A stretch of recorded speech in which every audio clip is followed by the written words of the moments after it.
How you doing? Do you really want to have this conversation? Because you know when it comes out of my mouth, it's political. It's not political when it comes out of your mouth for some reason. But when I say the exact words that you said, for some reason, it's political.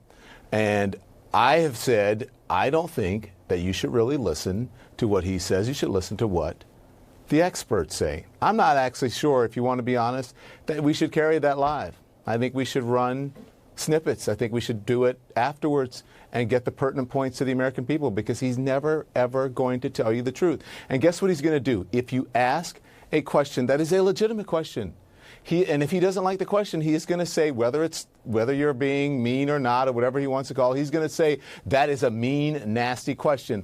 Why? Because he wants his base to think that the media is being mean to him and they're attacking him.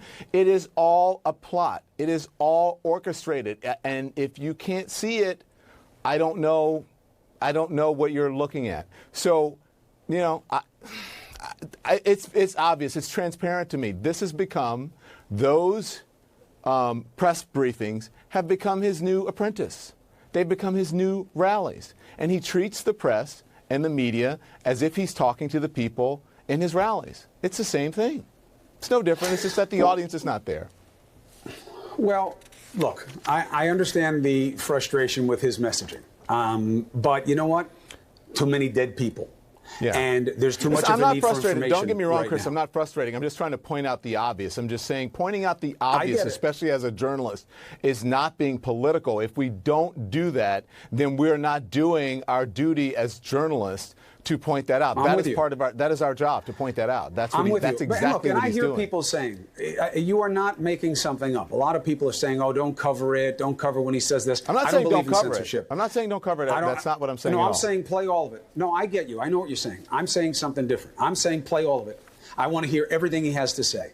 I want it all to be out there, and I want him to be held to account, because this isn't BS politics right now. It's not about nicknames. It's not about what he can call another party. It's about people living and dying, and a lot of that is going to fall in the full of what is done and not done by this government. Okay, Chris. And yes, you got Fauci and Birx, but he's got to be held to account. I get what you're saying. This matters. I get what you're saying. It does matter, and that's okay. Ask me a question, any question, just a legitimate question. Ask me a question.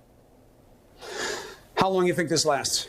Why would you ask me that question, how long this lasts? Why don't you ask me another question, a legitimate question, a nice question? You should ask me a question to be proud. You should be proud of this government. That is the stock answer. What does the American people get out of that? Not much. So I think context matters. I think run it and run it and put it in context. Run it afterwards, put it in context. That's all I'm saying. But they get the context. Listen, to me, look, I see it in the same way that my brother Andrew is being covered, okay? My brother Andrew has been the exact same governor for 12 years. He's been the exact same person for 60-plus years. Now, he's being covered differently. Why? Well, one is contrast with the president. He's telling the truth. Because the time calls for a specific skill set that he happens to have. Same with this president. He is overwhelmed by this task. He lied to the American people about it. He's playing catch-up. He's starting to learn. They're seeing it all in real time. People are living and dying on the basis of this response. Exactly. And it is the best test for leadership that we could have. I want people to see it all. We will question it all. We will show it all. And then they will decide how they've come through it. And they're going to be deciding soon. I don't like wasting people's time, and I don't like people being bamboozled. That's it. I know I'm going to get criticized for it, but so be it. I just want people who cares to if know get criticized? But look, what he said today was all truthful. You know, it's 100,000. We got to do this. It's just that a month ago he was saying it was a hoax, and you got to hold him up to that. He doesn't like it. It's an inconvenient truth. But if we don't keep stepping on him about what he did in the past, I'm telling you, they'll repeat it come election time. They'll repeat it because he'll want things to look good.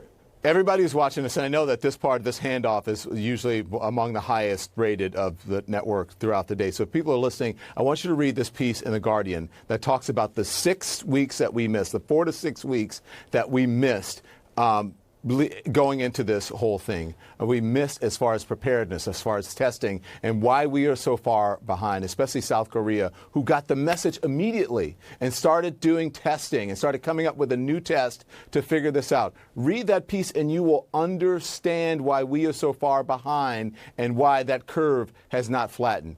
I don't know, but we could have been beyond this now. Maybe not over, but we could have been further into this and maybe still not everybody sitting at home right now if we had gotten to it sooner and it had not been a hoax, if the president had not set the table for the American people, if he had told the American people earlier on, hey, this is serious. You need to take precautions. We may have to shut some things down. You may not be able to travel the way you want to. There are some things you may not be able to do. Instead of saying it is a political hoax by the Democrats and the media, we would not be at this point, perhaps, at right now. I'm just saying. And look, that's I still think at the end of the day... We're 7 minutes in. I got to go, though. Well, I'm just saying, at the end of the day, this will be the measure of whether or not he gets reelected. Whether the American people think that, on balance, he did what he needed to do to get them through this. This will be the test. It's not an October surprise. It's going to be the whole election surprise, and we'll see. Yeah. Listen, whether he gets reelected, that's not on me. That's to get people can vote for whoever they want as their president.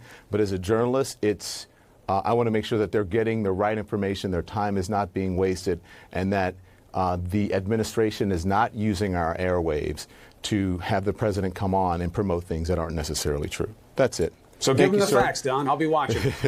Thank you, Wayne's World, in your basement. I'll see you.